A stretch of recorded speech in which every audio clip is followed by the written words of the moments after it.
J'aimerais tourner à Mme Lantier je félicite la FCFA.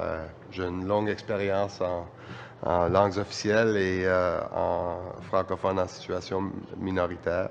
Je suis finissant de l'Université de Moncton. Je regarde en arrière avec nostalgie au plan de M. Dion, qui est maintenant notre ministre des Affaires globales. Vous avez décrit la situation qui a perduré durant les 10 dernières années, ou je pense que vous avez dit 11 dernières années, où le financement n'a pas été indexé.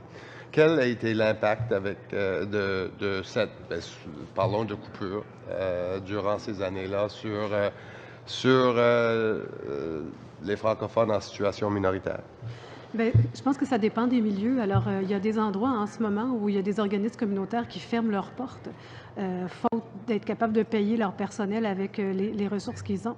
Il y a d'autres endroits vraiment où les organismes font beaucoup, beaucoup de choses avec, en fait, sont très, très, très serrés dans leurs dépenses et dans leurs ressources. Je pense que l'impact le plus fondamental, c'est qu'on est incapable de progresser, c'est-à-dire de tenir compte des nouveaux besoins qui arrivent et de faire vraiment des progrès par rapport à ce qu'on faisait il y a 10 ans.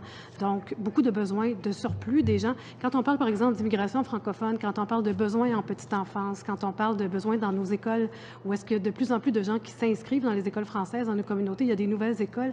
Alors, tous ces besoins-là, il faut en tenir compte et accueillir ces gens-là avec des ressources qui n'ont pas nécessairement augmenté suffisamment. Alors, ça ralentit notre développement et des fois, ça nous fait régresser. Et vous aurez sûrement constaté les diverses lettres de mandat des ministres, dont la lettre de mandat de la ministre du Patrimoine canadien. Pouvez-vous commenter un peu sa pertinence et vos espoirs en ce qui a trait au rôle de cette ministre et du gouvernement en promotion des langues officielles? Bien, écoutez, c'est certain que dans la lettre de mandat de la ministre Joly, il y a ce projet de refaire un pont, pas un pont, mais un plan de langues officielles pour les communautés francophones en collaboration avec les communautés francophones.